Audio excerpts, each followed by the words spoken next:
like treat your body with compassion, because it's not broken. It's not out to get you. You know, even though it might not look the way it used to look, maybe it doesn't feel the way it used to feel. Treat it with compassion and give it what it needs. And you give it the nutrition, you give it the sleep, you give it the rest, you give it the attention that it needs. And then it will respond back to you. And you will hopefully fall back in love, or fall in love, or embrace who you are. Welcome to Midlife Unfiltered, a podcast about unapologetically embracing the season of me as we live the lives we want in midlife and beyond. I'm Anita McLachlan. I'm Erica Webb. We're here to make some noise, say hell no to outdated stereotypes, and hell yes to living life on our terms. Yeah. Hello, Erica. How are you doing?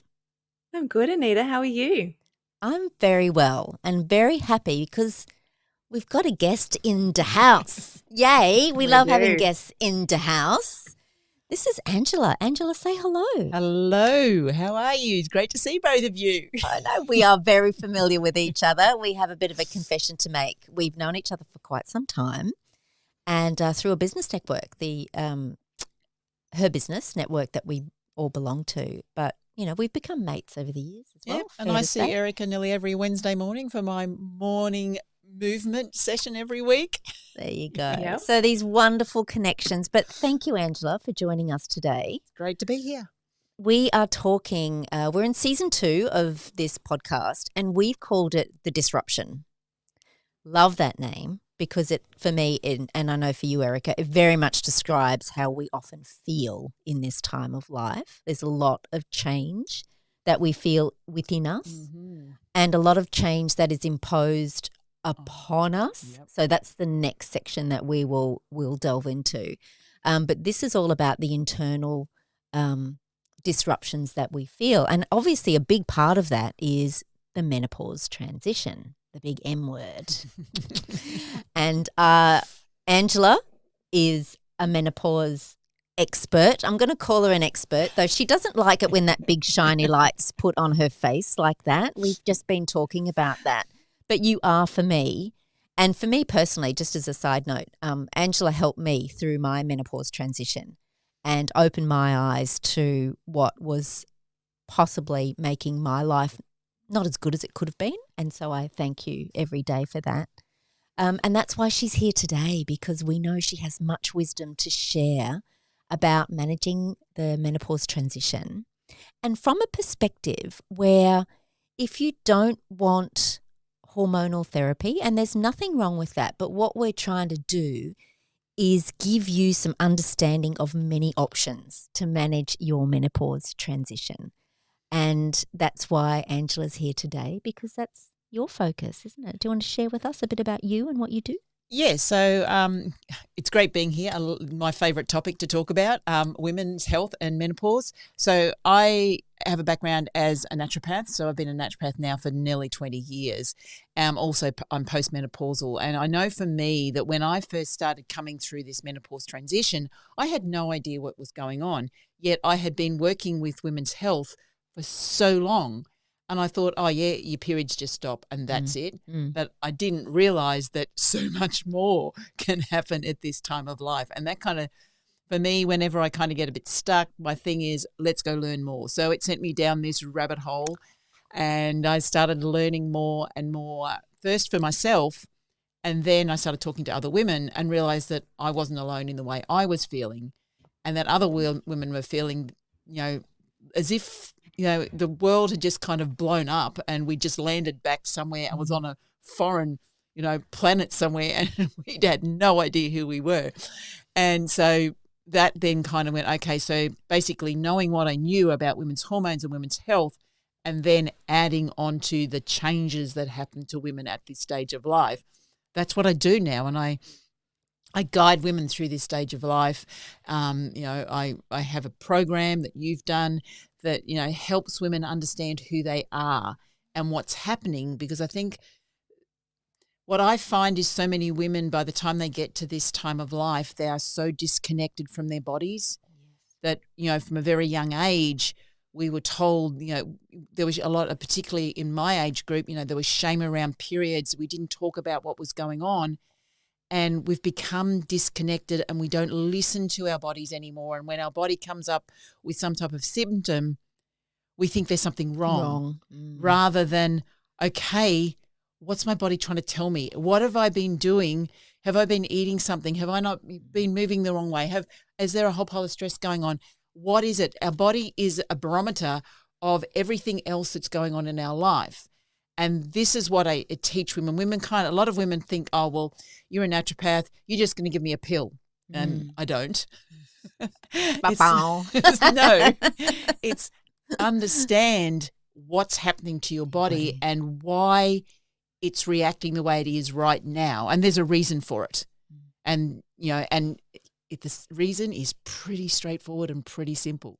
And you want me to tell you what it is right now, or do you want us to kind of hold that off for a little bit? What do you think, Erica? Do we hold it? It just seems so mean. I just need to know now. Because Erica's gratification, 41. please. Yes. So I'm nearly 57. You're a bit older than me. Erica is 41. So that's another reason why we've teamed up to do this, because she's coming into it and I'm on the other side. And it's like, let's explore everything in between. That's right. And I would love, for me, if I could get women in their late 30s to teach them this stuff, it would be fantastic.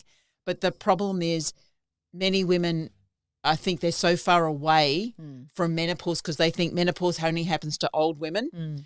They don't realise that the menopause transition basically can start as early as late 30s, early 40s. And even for me, I didn't realise either. I mean, I had my first child at 40, my second at 43, and I was still breastfeeding till I was 45. And I was probably in perimenopause kind of at the same time. Oh, my God. But because I had a regular period once, when I was breastfeeding and my period came back, my period was regular. So it didn't kind of click that some things were changing. But now that I look back, I could see things were changing. And I was in, okay, I'll put the complication of children in there as well. But it's like I was in this postpartum body, but I was also in a perimenopause body. And, and that went on for quite a few years, and I was getting more and more, symptoms. Hot flashes weren't my thing, but there's a lot of things that were happening. And now that I look back in retrospect, I know why that's happened now, because now I understand what the changes in hormones do and how they change your body. That's interesting you say that, because I'm exploring lots of things as well, and bone health is a big one for me because I'm osteoporotic. We're slightly off track here, but I feel the same, that if women could be educated a bit about this stuff when they're in their late 30s, it would actually set them up a hell of a lot better for the years ahead, and they'll be stronger and they can thrive, and they're aware, being aware is a big thing. Not be afraid. Yeah. Because there's a lot of conversation that goes on. I mean, I spend a lot in social media. I spend a lot of time, following different people just to learn what's going on. And there's a lot of fear and there's a lot of doom and gloom. And so women who aren't aware of what's happening with menopause, all they're seeing is this negativity, because anyone who says, oh, well, I went through this quite easily, basically gets slammed. And so you're just, gaslighting people. So, well, why are you why are they gaslighting? Because they're sharing their experience that they went through it easily. Doesn't that give us hope that it's quite possible to go through things easily? All we have to do is find out what they did. And because that's what I was doing when I was kind of first going through this and going, how do I find out what to do? Do we all have to be eating a certain diet? Do we have to be doing certain movement? What do we need to do? And I went and started speaking to some older women who said, I went through this easily. And I'm like, what did you do? Could they tell you? No, there isn't one single thing. No. Oh, bugger. We can't box that up and sell that. No, I wish we could. But I did learn that we're all different than what I require and what you require and what Erica requires is all different, because our bodies are different. Now, you asked me what that key thing is that's kind of the underlying cause of all of this. It's stress. No. Say that Always again. stress. Let's just give that space. Say that again, Angela. It is stress. It is stress. And it's not just emotional stress, it's physical stress, it's environmental stress. And when we understand how the body works, particularly when it comes to hormones, this is where it kind of, you get this, all the pieces fit together. So when we're in our reproductive stage of life, most of our hormones are created from our ovaries. And we have a period every month, hopefully. And, ideally it comes between 26 and 31 days, somewhere in there, but it's pretty regular. We've kind of, like to know what it's going to happen. We shouldn't be getting too many symptoms. And this is what an ideal period looks like. But for many women, they don't have this ideal period. They have PMS, they have heavy bleeding, they have irregularity, all of this. And all through their reproductive life, there's no consistency to it. And it's rare to have someone who says, oh, yeah, my period just comes and I don't know. And I have to say that after I had my second child and I got my period back after breastfeeding, that's exactly where I was. I would have my period, but I didn't know it would just turn up, and I just knew it was going to turn up every 27 days or so. But that didn't last for long because then I went into menopause. Menopause transition. But that's the way it's supposed to be, but very few women experience that, and it's because of the stress that we have going on in our life. And this stress comes from, the foods that we're eating. It comes from our exposure to environmental toxins, things we call xenoestrogens. It comes from the emotional stress. It comes from trauma. It comes from, as women, we are doing so much these days. We're raising children. We have jobs. We have businesses. We're looking after parents. For many women in this time of life, they're like this sandwich generation. We have got so much going on. And as our hormones are stopped being produced from our ovaries, the brain does a bit of a switch. Now, the biggest transition when it comes to menopause is not to do with the ovaries shutting down, is to do with the changes that happen with the brain. And the brain readjusting to those changes? Yes, right. And there's a big rewiring of the brain as these hormones shift. And what happens is the brain, has this conversation going on with the ovaries backwards and forwards in our reproductive stage of life, but it has to, as the ovaries stop responding, the brain actually does have a backup, and he will start talking to the adrenal glands. Now, our adrenal glands can produce a smaller amount of hormone. We don't need enough, hormone to be able to be falling pregnant. We're not trying to fall pregnant now, so we've got no eggs left. So the adrenal glands can produce enough hormone to keep us healthy, not to get us pregnant. And so the brain has to do this rewiring, but instead of the conversation going from the brain to the ovaries, it now has to start talking to the adrenal glands. Now, that can take a few years for that rewiring to happen, but the biggest problem is that many women are so overwhelmed, they're so stressed, the adrenal glands are struggling just to keep up with everyday life because we need to be giving the adrenal glands the right type of nutrition so that it can actually make hormones. We need to have a key hormone called DHEA, and DHEA is like the base hormone, which then starts to produce cortisol or adrenaline or the reproductive hormones. And we need stress hormones, so cortisol and adrenaline, to stay alive. We don't need our reproductive hormones to stay alive. So if the body's got a lack of resources, it's always going to go towards that stress response because that's what we need to stay alive. It's not going to make as much of the reproductive hormone because that's what helps us stay comfortable. So if we can bring down some of this stress, and whilst we might not be able to change the job that we're in because, we don't like our job or whatever, we can start looking at what are the foods that we're eating? How much alcohol are we drinking? And this is a big one. And I know that was mine. No shame. That was my story. I wasn't a big drinker. No, but it was consistent, wasn't it? I was 2 glasses most nights, probably 5 to 6 nights a week, with dinner. That was my habit. Yeah. And that amount of alcohol on a body that's changing, on a brain that's changing, your body can't cope with it. What you could cope with in your 20s and your 30s, your body can't cope with in your 40s, your 50s and your 60s. And one of the biggest thing, the largest consumers of alcohol in our society are women over the age of 45. And it's probably the worst thing that, if you're experiencing symptoms that you should be doing is drinking alcohol. And I'm not saying you can't have a glass every so often, but it's this consistency. And this is it's a toxin, it's a stress on the body. And this is when we start seeing, women who are waking up in the middle of the night with night sweats. If you've had, guarantee pretty much that's to do with alcohol. If you're waking any time between 1 a.m. and 3 a.m. to go to the toilet with night sweats, whatever, alcohol is playing a role. And we've got to start looking at what we're doing, the foods that we're eating, the way we're living our life, and see what can I do to start bringing the stress down. And there's many things that are in your power to bring the stress down. Yep. There's things that are outside of your power which you can't do. But the thing is, once you start to feel better, then quite often not as stressful. So you're not as reactive to them. So it's like, what have I got in my power? And then when you listen to your body, it will tell you. So if you're getting a whole pile of symptoms, pain, for me, it was joint pain. I didn't even know joint pain was a symptom that was associated. Same. Now I understand that was my big what was one going too. on. Yeah. Because estrogen is a natural anti-inflammatory. So as we bring down estrogen, if you've got any inflammation going on in the body, and the inflammation is caused by the food, it's caused by alcohol, it's caused by all of these things, now we're actually seeing it. It's like we've pulled the curtains away. It's always been there, but estrogen has been protecting us. And now we pull the curtains away.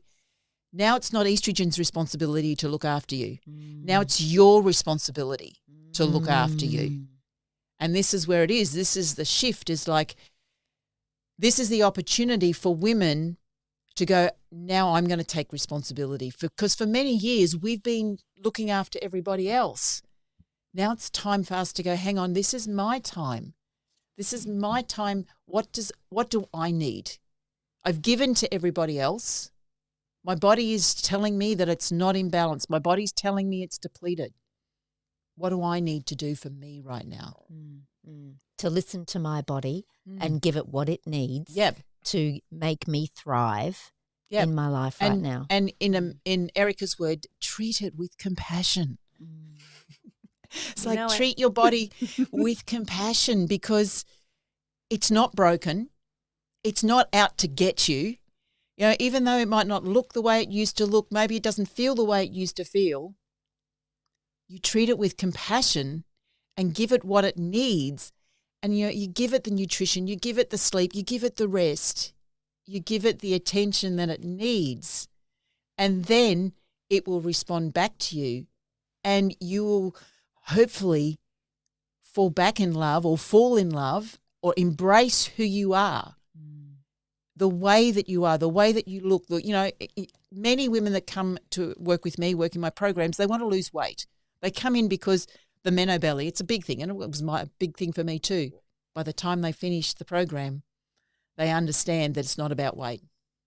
It's about accepting who they are, and that we all have a different shape. We all have different bodies. And while some people might be holding on to some excess weight, and that's a health issue that we need to address, some women are always going to be bigger than others. That's just the way they're built. It's like they were born that way. That's their genes. And that's where I work, is actually understanding someone's genetic makeup and how they're genetically designed. What's their blueprint? Are they designed to be, eating 5 meals a day, or are they designed to only eat 2 meals a day? Are they designed to be getting up first thing in the morning and bouncing out of bed and doing morning boot camp, or are they designed to be doing a long, slow hike in the afternoon? We're all different. And that's why there's no single solution. I think that's that's where I'd like to go with the conversation now, is why women you've worked with hundreds of women now in menopause, in the menopause transition. You've mentioned that a lot of women want to lose weight. That's a big trigger. And I know in my world, certainly we've talked about this before too with swimsuits, right? It's I want to cover up my belly. That is a big trigger point for them as well. Our bellies get bigger to serve us well as well. That's another conversation we can have. But Why else do women, what are they telling you? Are there fears? Are there confusions? Like we sense there's a lot of confusion in this space. Who do I believe? Yep. What is true and what is right for me? So what are they saying when they come to you for help? So I specifically work with women who either can't take HRT or choose not to take HRT. So that's kind of the space that I work in. But some of them are on HRT and they want to come off it.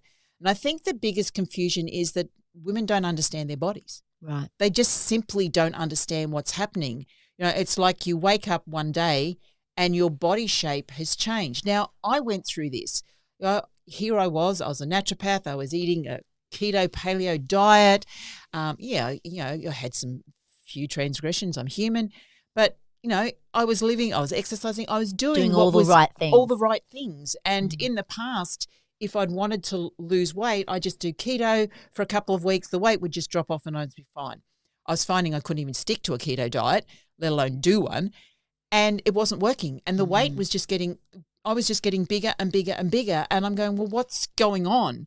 And I knew that with that weight, particularly around the waist, that comes with health risks because weight that's held around the waist and around your organs increases your risk for, diabetes and all other metabolic conditions. Visceral fat. Yeah. And, so it is a health risk. But beyond that, I was ashamed. I was really ashamed because who was I? I'm a naturopath. I'm out there telling people you got to be healthy, and I did not feel healthy. I was looking in the mirror and I'm going, well, I don't like what I'm seeing, and I don't understand why it's not working. I couldn't understand what was going on. Why is this weight coming on? Now, yes, I knew I did have a lot of stress going on because at the time my husband was going through a cancer journey and we nearly lost him a few times. So there was a lot of stress there, but I still couldn't understand why all of a sudden this just kind of blew up until I had to really work out, well, what I'm doing is not right for me. And this is where I then got in and started to learn more about genetics and things like that. But this is part of when women come to me is they can't understand why all of a sudden they've got this extra weight they've never had before. They're going up 2-3 sizes in their clothes. And so they think, I just need to stop eating or and exercise more. Like there's no tomorrow. But the problem is that's really stressful on the body. And the more you do that, the more your body's stressed, it's going, I'm going to hold on and it's not going to let go because now if you've got this excess weight around your waist, more than likely you're in an insulin-resistant state. And this is very common for women as they're coming through this mid-stage of life is it's like insulin resistance. Insulin resistance is pre-diabetes. And, I was in that state, even though I had a healthy diet, what we would call a healthy diet, I was in an insulin-resistant state because that's where I was storing all of my fat. It was around my belly, and this is the menobelly. And, I have since lost that, but it's not about, for me, it was there's two sides of it. Yes, it was about health. But it was also, I didn't recognize the woman that was in the mirror. And it's like, these clothes that I used to wear all the time just weren't fitting me and they were getting tighter and tighter and tighter. And I'm going, well, who am I? I'm a fraud because I'm telling people to be healthy and I don't feel healthy. And this is what I see with women is they're going, I've always been relatively healthy. I haven't really worried too much about my weight. Now it's all come on. And so, yes, they come to me for weight, but then we start to see that with the weight comes health conditions. So I have many women who are on blood pressure medications. Right. They're on cholesterol-lowering medications because they go to their doctor and their doctor just looks at a whole pile of numbers and says, here, your blood pressure's too high, your cholesterol's too high, take these drugs. And they go away and they go, well, that's not what I want. What's causing this? Because it's not unusual for women in this stage of life for their cholesterol levels to go up. That's a hormone thing. Because cholesterol is used to make hormones. And as our hormones come down, the body naturally makes more cholesterol because the body makes cholesterol. So the body starts to make more cholesterol to make up for that shortfall of hormones. So it's quite natural for women to get an increase in cholesterol at this time of life. It will start to settle itself down again as the body kind of goes, okay, now we're back to the the right level of hormones. But it just takes an adjustment period. The body doesn't have big buttons that we just switch it off. It takes an adjustment period. But what's happened for many women, they're going to doctors and the doctors are going, oh, your cholesterol levels are too high. Here, let's give you a medication to bring it down. But when we do that, now we're actually stopping the body from actually making the small amount of hormone that it needs. So now we've got all these symptoms that are going on. So it's like this ongoing push and pull. It keeps going round and round and round. And women are confused by this because their doctors are basically going, oh, that's nothing to do with menopause. Or if they're in perimenopause, oh, we've done blood tests, and blood tests are so inaccurate when it comes to determining where you are in this stage of the transition, because they can change from day to day. You can take a blood test today and it could look like you are normal, not in perimenopause, and tomorrow it could look like you're well in perimenopause, because hormones are just going up and down. But, doctors are going, oh, no, you're too young, or no, your blood tests are fine. So they're sending women away saying there's nothing wrong with them. And women are going, but I don't feel right. And this is where they're feeling lost, because then we don't have enough educated doctors. There are some, but there's not a lot. That we don't have enough educated doctors. And then we also, on the other side of that, have doctors who then put fear into women about HRT, which came out of the Women's Health Initiative, it wasn't a really great. There's different parts of the WHI, and one is that increased your risk of breast cancer. So there is an increased risk, yes, but it wasn't in the way that they kind of put it out there, which kind of put fear into everyone, and that fear is still there. Now, some women will require some hormone replacement, but not every woman. And this is where it becomes individual. It's like, what's going on? So there's two sides to that story as well. It's like, oh, is it the panacea? It's going to save every woman and they're never going to have a symptom again? Or is it, the devil incarnate and no one should be on it? I think we need to find this middle ground. Yeah. But we also need to take into account, what does the woman want? Because there are women, and many of the women that come to work with me say, I just don't want HRT. I don't want to do it. I want to do it differently. And we've got to respect that. We've got to honour that. And that's the space that I work in, is that there are women that make a conscious decision that they don't want to take HRT. And that's fine. And that's okay. And I can help them, because the work that I do supports women doing that. And that's, to me, it's like no one needs to suffer, because there are options out there for everyone, and you just choose what works best for you based on your values. So to that point, and Erica, chime in anytime, because I know, like me, you'll be hearing voices in your head going, I want to ask that question, because you're coming into this. So, this is a great opportunity for you to find out more from Ange while she's here too. So, but in any time, I guess, is what I'm saying. But we're all about empowering women in this podcast, and very passionate about that. So what should women do? I'm big on what questions should they be asking, because the first port of call for most women will be their GP. Yep. And as you've pointed out, unless they specialise in women's health, they're not taught that at GP, as they're going through medical training. And that's no fault of their own. Like, that's how the system is set up. So there are gaps. We know there are gaps. What should women be asking of their health professionals in order to try and get a little bit of clarity around what option might sit best for them? And you talked about values. Maybe there's a bit more. Yeah, I think ideally women are doing a little bit of investigation beforehand. So not seeing the doctor as the be-all and end-all. I think they need to be – look, could we just educate women from a very young age? That would be absolutely fantastic. I think that's what women need. Be your own advocate.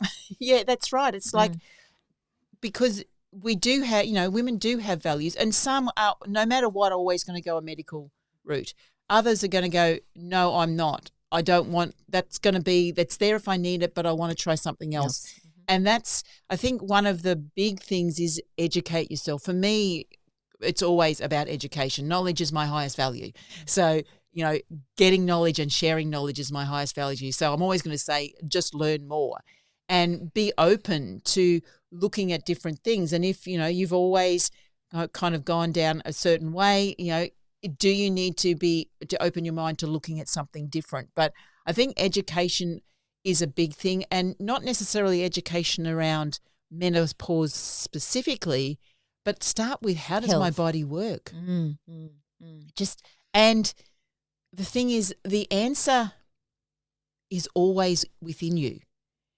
And this is probably, this might be a bit of a woo-woo answer, but your body has the answer.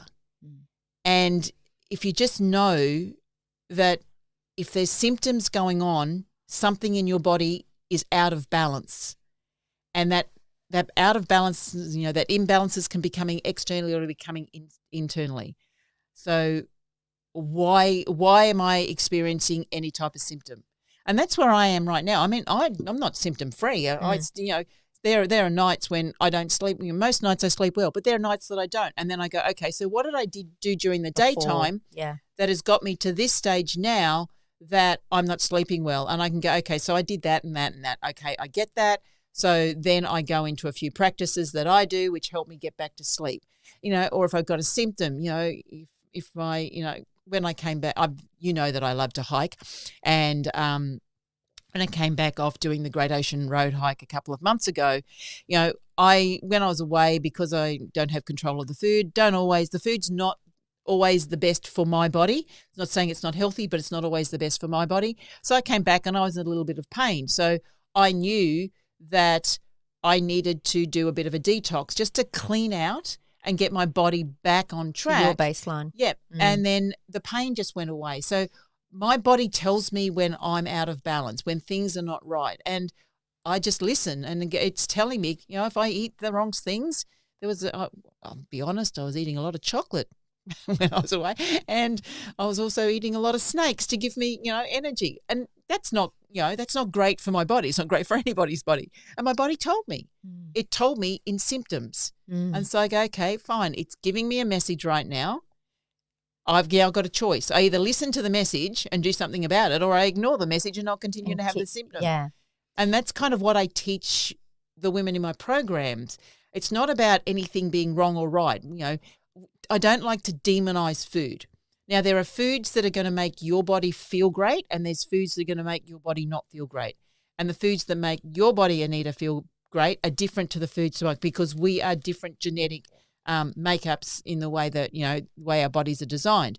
So what works great for you is not going to necessarily be great for me. Now, there'll be some Erica will be different too. That's right. So there's some commonalities, but based on our genetics, where we come from, our grandparents, our great-grandparents, all of that, and the epigenetics of what influences our body, that's what's going to determine what works. I use a tool with people in my program, but the ultimate tool is your body.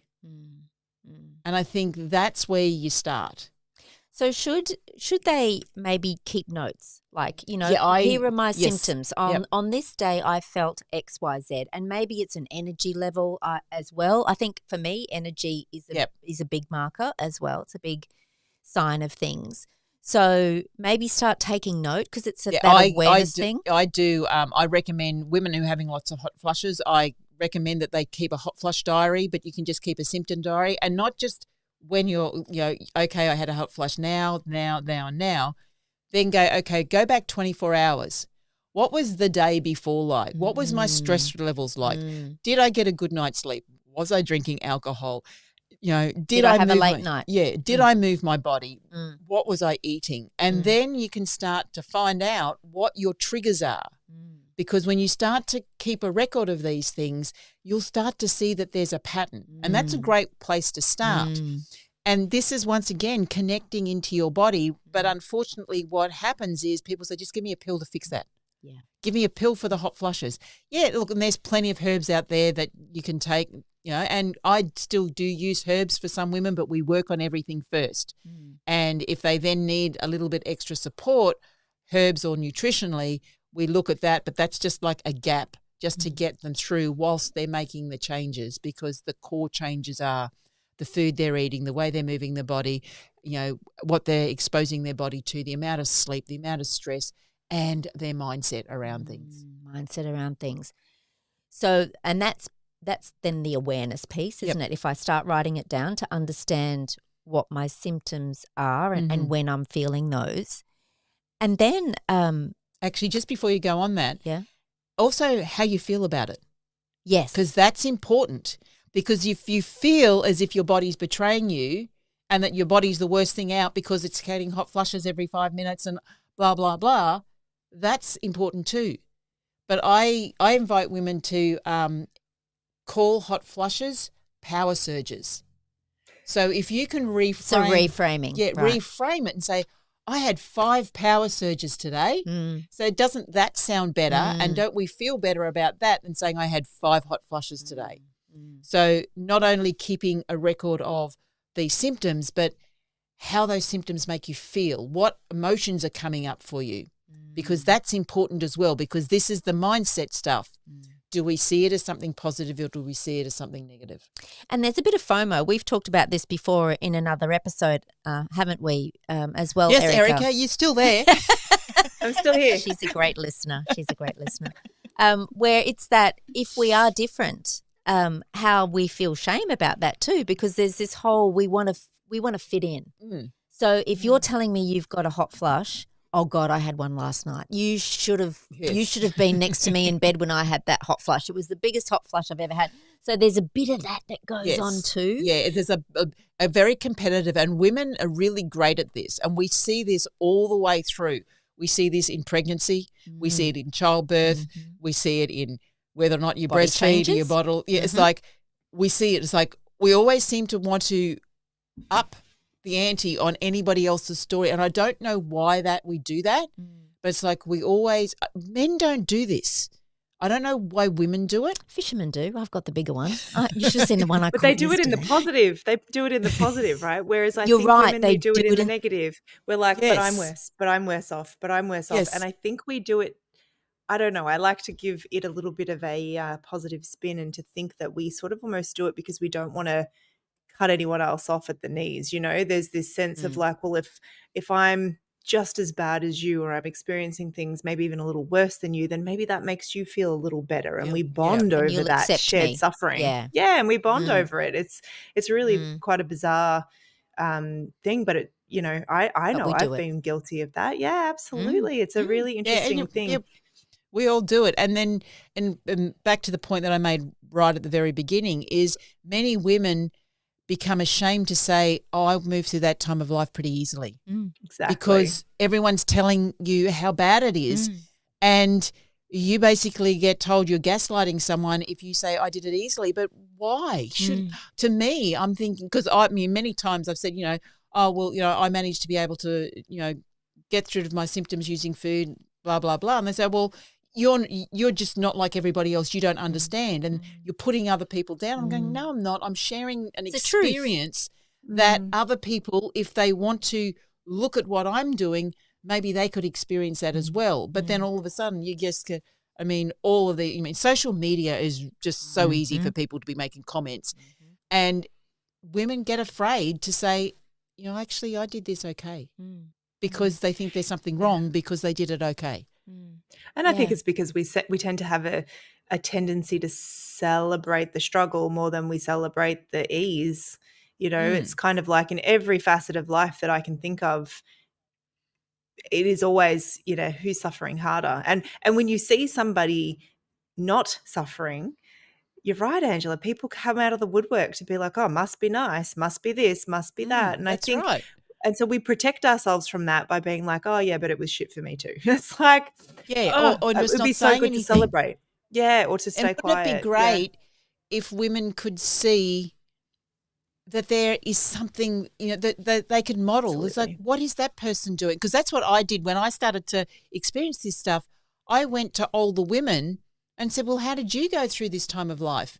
And they go, oh, pretty easy. Because they never used to talk about it in those days. So they just used to they just used to get on with it. My sister-in-law just got on with it. And I said, well, did you experiencing any of the type of symptoms that are being spoken about? No, just got on with it. And maybe, they did have some discomfort, but it obviously wasn't that big that it's really traumatic that stayed with them. That's right. They just got on with it. And why? And for me, that kind of gave me, okay, so it is possible to get through this life and it not be the worst thing in the world. So what are they doing? And I wanted to learn from them. What did they do? And that's for me. When I speak to my clients, I say at the end of every time we finish the program, I say, go out and share with the world what is possible. Because the more women can see that it is possible to get through this time of life by embracing who you are, the better we're all going to be. Yeah, 100%. Can we just touch on briefly something you talked about earlier, that you're different to me and Eric is different again. We are all individuals, but there is this epigenetics is something that I would just like to touch on, just to explain to to women listening what that is. Because it is not a buzzword, but it's out there. And if they are curious and they're finding out, then maybe they would like to. We've mentioned it before because the rabbit holes we've gone down is that, I believe the number is around 75% of, is within our control. Yep. From an epigenetics point of view. So could you just enlighten the girls a bit? What all that means. Yeah. So we all have a set of genes, and our DNA, our genes sit within our DNA, and that is a combination of half from our mother, half from our father, and then that creates who we are. And if you think, the way I like to explain it is, it's like a blueprint. So if you think of it like a sheet of music. Now, I don't do music. There's just all these black squiggly things on a piece of paper.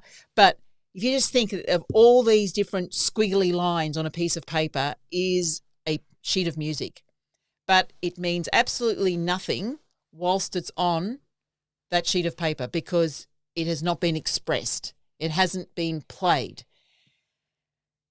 But what we can do is we can take those notes, and depending on what type of instrument, we can start to play that. So you could have someone with a recorder play that piece of music.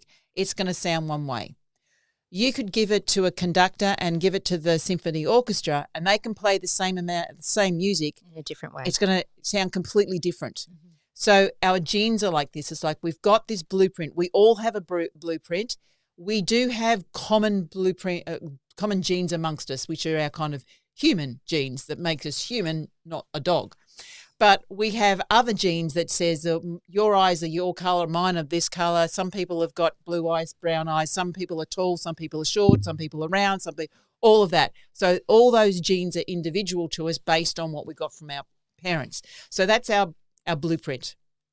On top of our blueprint, we have what we call epigenetics. This is pretty new science. It's only come around, probably become a little bit more common probably in the last 10 years, but it is relatively new science. But it's why we're starting to hear more about it, because this is the influence of what impacts our genes and determines whether or not a gene is expressed or not expressed. Whether that note's played a certain way. Yeah. So, and the big one that most women know about is the BRCA gene, the BRCA1 gene. So you can have the BRCA1 gene, but it may never be expressed. Right. So you will never get breast cancer. But then there's, someone else, it will get expressed and they get breast cancer. It's like, why do some people smoke their entire life and never have lung cancer, and other people never smoke and get lung cancer? It's to do with the expression of the genes, whether or not that gene is turned on or turned off. So this is epigenetics, and what influences the genes. So the epigenetic factors, epi means above or beyond, and it's basically our environment. So the environment, and that is the food, that is the toxins, that is our mindset, that is our movement, that is where we live. All of that impacts our genes, and it then expresses itself. Now, you can turn off a gene, you can turn on a gene. Some genes we want to express, other genes we don't. And when it comes to women as they're coming through the menopause transition, which is basically where I work a lot, there are some women who don't have the genes to process estrogen efficiently, and there's others who do.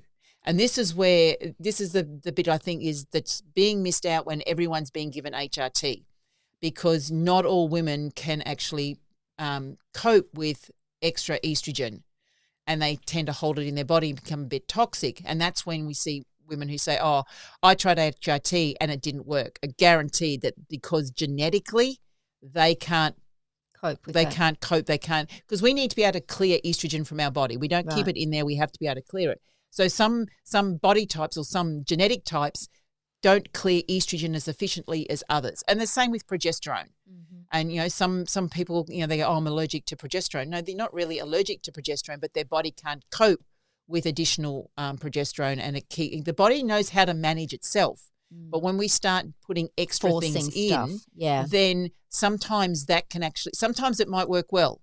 Other times it won't. It just depends on what your genetic blueprint is and what genes you have. And now, you know, there are some particularly functional doctors who are getting more into understanding, and it's what we call the phenotype. So the phenotype is you as you are today, and that's a combination of your genes and your epigenetics is who you are today. That's called a phenotype. And we know that people have different phenotypes because we see it with identical twins. Now, you can have one identical twin who can be really, really slim. Another one can be overweight. Now, genetically, they are the same. They have the same blueprint? Yes, because they came from one egg. Mm-hmm. But epigenetically, they're different because they've made different choices in their life. Right. And one has been turning on or up ramping the holding on to weight, and the other one hasn't been because of their choice, their food choices, their life choices, and whatever. But genetically, they're identical. And this is where we see this the most. Is like and there's been some studies around this, the difference between when we look at two identical twins and they don't have the same body shape. It's like, what's the difference? It's not the genes. It's the influences, the epigenetic influences that's changed their bodies. And is that where that 75% as a number comes from? Is that 75% of the choices that we make can influence our outcome? And whether it's 75%, but at a very large proportion, we are in control. There's some things that we can't change. There's the genes that says you've got 2 legs and you've got 2 arms and 10 fingers or whatever. And obviously not everybody, some people have genetic abnormalities and they don't have that. But, those genes don't change. But the majority of the genes we can influence based on our environmental factors. And it gets back to the stress that you talked about earlier as well. It's the same thing. It's like, are we stressing our body with our choices or are we enhancing our body with our choices? So, and just knowing that everything that every way we experience the world is our environment. So we kind of, we use the word environment for, the oceans and all of that. But the air we breathe, just what we touch, what we do, how we think, where we live, even, whether or not you live in a cold climate or a hot climate. Some bodies do really well in a cold climate. Others do well in a hot climate. So that can actually influence you if you're not living in the right climate. That suits your genetic makeup. So, and we see this a lot because, obviously here in Australia, we have a very multiracial society, but we came from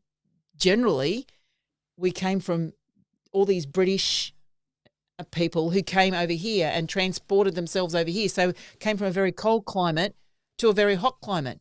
Now, we have really high incidences of things like melanoma, asthma, all these diseases because we transplanted people from one environment to another that they weren't genetically adapted to. Now, yes, we continue to adapt, but we see this. How many, my husband's one of them, a redhead with freckles, fair-skinned, has melanoma or had melanoma. It's so common.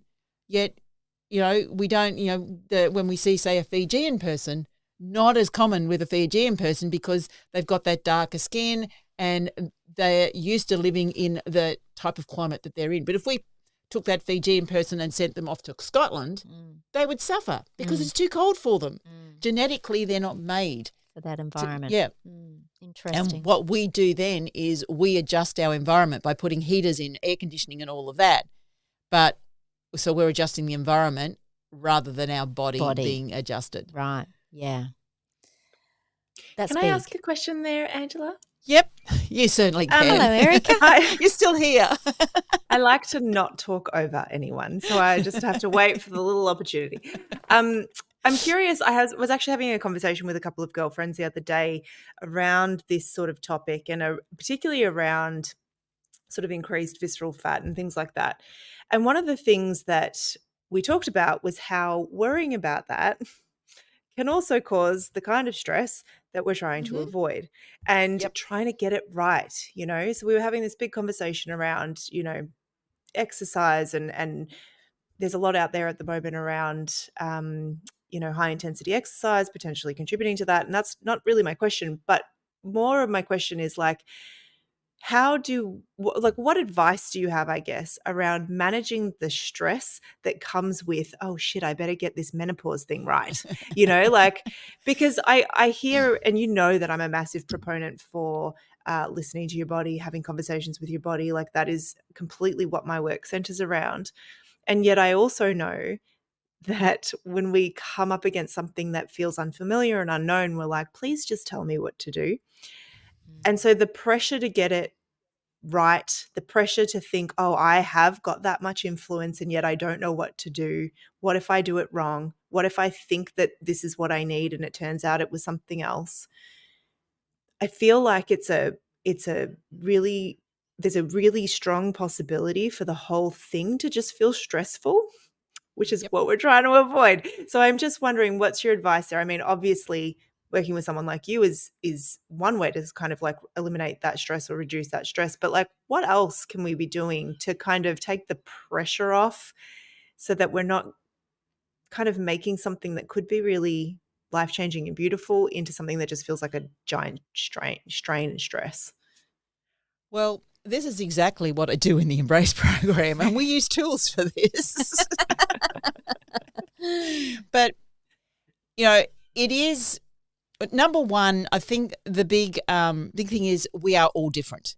And just because something worked really well for your friend doesn't mean it's going to work really well for you. And it's really, I think, what we do within the Embrace program is we actually profile everybody for their genetic health type. And then we actually provide them with an app that tells them the right foods that are going to make them feel great and the foods are not going to make them feel great, and the timings and exercise and all of that. So we do that within the program. We actually help everyone. We do an assessment for everyone. But I think the first thing is start looking at how your body is different to your friend's body. Now, if your friend is tall and skinny and you are short and round, then don't expect what's going to work for her is going to work for you. And then it's like, well, okay, so we can start with the basics of making sure you're drinking plenty of water. That's just a basic. Making sure that you're getting a good, healthy diet that's full of plant foods. Now, it doesn't have to be totally vegetarian, but making sure you're getting lots of vegetables in your diet. That's all going to help with balancing up your insulin and helping to bring that down. Staying away from foods that no one needs to be told that eating McDonald's every single day is not good for you. And if you're doing that, well, then that's a change that you have to make. Sometimes you have to do like a bit of an audit on your life and going, okay, so what is it that I'm doing? And being really honest. Are you doing things that are probably not the best for your body? Are you staying up till 2:00 every morning and then getting up at 6:00 in the morning? Are you watching television? So there's some really basic things, even before we get into what's right for each body, that women can actually start doing, and really just doing an audit and saying, well, I got away with it in my 30s and maybe my 40s, but I'm not going to get away with it now because the body is changing. There's nothing you can do about the fact the body is changing because your hormones are changing. Your hormones are messengers that tell your body what to do. As your hormone levels change, different messages change. And as I said before, the brain's playing a really big role in this as well. So it is rewiring itself. It does a bit of a pruning, and it gets rid of stuff that we don't need to know about anymore. We don't need to know about how many times we're going to feed our baby a bottle or breast or whatever. That bit's all been pruned. We don't need that. So there is a big pruning that's going on. And Dr. Lisa Mosconi, who's written the book, The Menopause Brain, she talks a lot about this. This is the research she's doing. So accepting that your body is in a time of change, this is an opportunity now for you to create what you want for the next half of your life, and doing an audit of being really honest with yourself. You don't have to share it with anyone else. What am I doing that I know is good for me? What am I doing that I know is probably not so great for me? Can I start to bring down some of those things? And as I said, also knowing that everybody's body shape is different. And, I had a really dear friend of mine. She's what we call a guardian, which is a bigger body shape. And I can remember one day I posted up an image of someone who was really, really thin. And she said, I wish I had a body like that. And I said, you will never have a body like that. And with that body comes different issues, because in her body, she's this big, loving woman that, it's like every time you walk into her space, it's like being given this big hug by Mama Bear. Yet if I go and see someone who's really thin, she's probably going to be a little bit more standoffish because she doesn't have extra resources, and she will be very protective of herself. So with that body shape comes the good, and it comes, the bad, what we want to call it the bad, but we're all different. Yeah, and it's like we are different, and just accepting that we are, and also that this is a time of change, and that, I think we have to stop. There's a time when, and I don't want to say we have to. I don't like these have-tos and shoulds and that, but there's an invitation to start looking at what you really want in your life and what you want to create, and how you could do things differently. And I think, and I'd like to, that's an invitation for everyone. This is a time that can happen, because your body is in a time of flux, and that you can now, you've got this opportunity to create what it is you want for the next 30 odd years or 40 years, depending on how old you are. Don't know if I answered that question, but hopefully that answered you.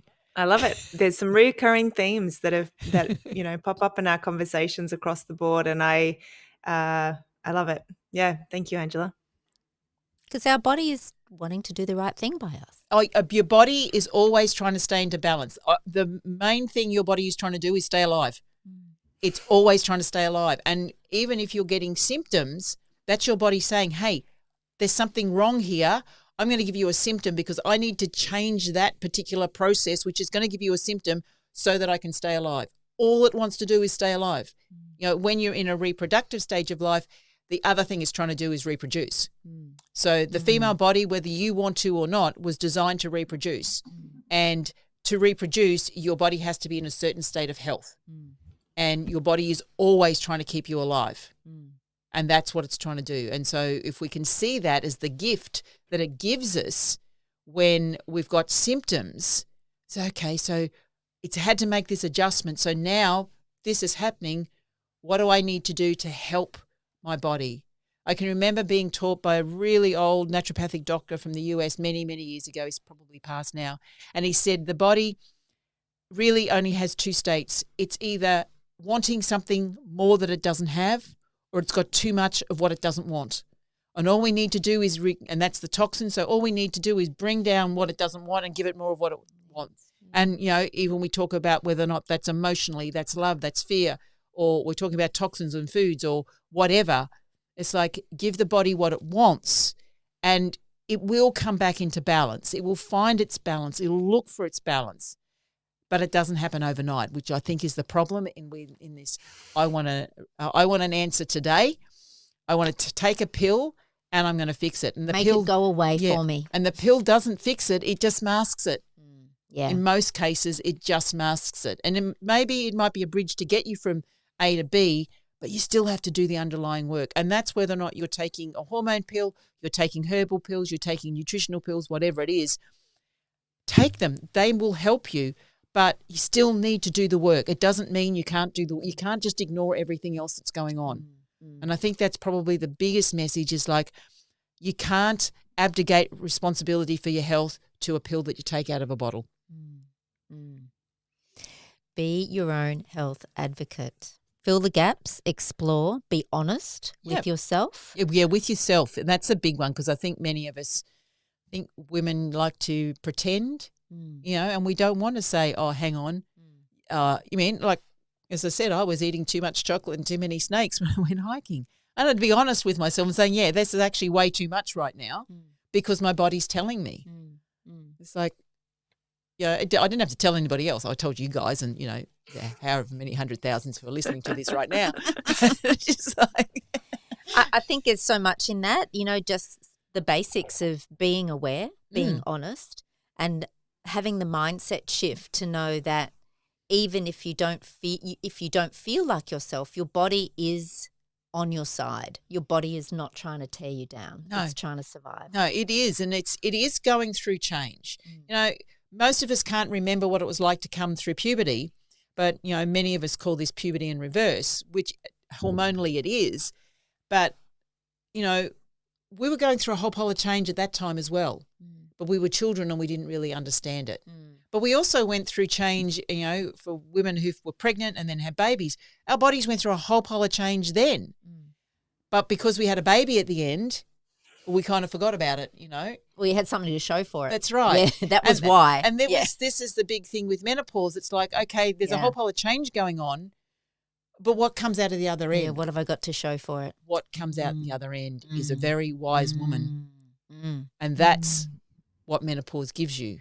It gives you a wisdom. It gives you, if you choose, it can give you a sense of peace. It can give you a sense of, I don't really give about what other people think, because that's the dropping of the hormone of estrogen. Estrogen we call the biddable hormone. Kind of, we just do everything that everyone else wants. When estrogen comes down, we tend to do more about what we want. So there is such a gift to menopause. But that's not what we're talking about. Everyone's talking about the pain and the discomfort. And the crisis. That's right. It's like, but menopause is just like, once all this rewiring happens and the brain settles itself down, yes, we might go through some years of feeling foggy-headed and whatever, but we come out stronger and more focused. And, tests show this. We do not lose cognition. No, we don't. We for a time we drop back to the level of men, and then it comes back up again. But we don't lose our cognition. What makes a difference is how we feel about it, and that's why mindset is such a big part of this. It's like there is a gift in menopause if we want to take it. Yeah. I think that's beautiful, and I think that's a perfect place to leave it. What do you think, Erica? Absolutely. I feel like that. I'm just like, write that down, grab that clip. That was perfect, Angela. No, it is a gift. And thank you for the gift of you, Angela. Thank you. With all of your wisdom and knowledge. I know you've worked hard at it. It's not happened overnight. You didn't take a magic pill and all of a sudden you knew all this stuff. Oh, I know, and I'm still learning. You are, and every day we must learn. I know I don't want to stop learning. No, I don't either. Don't want to stop learning. Curiosity is it, isn't it, Erica? It's such a big thing. Oh, yeah. Yeah. Thank you so much, Angela. Thank you. It's been great. Yeah, it's great. Thanks for having me. I love having these conversations. And we will put some notes in the show notes. There'll be some links to what you've talked about, not just with what you do with your program and how you can help women if they're more curious and want to find out more about what you do. But there'll be some other links that we can put in there too, some prompts maybe, these were some of the tips from the conversation. So we'll do that too. So Thank you. Great. Thanks, Erica. Thanks. Thank you for joining us for Midlife Unfiltered. If you loved this episode, you're going to love what's coming next. Be sure you're subscribed on your platform of choice so you don't miss a thing.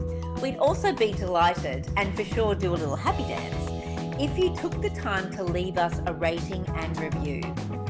Those not only absolutely make our day, but more importantly, it helps other women who may be wanting something more from their midlife to know about us and to listen in as well. You can connect with us on socials too. You'll find links to connect on LinkedIn, Instagram, and email in the show notes.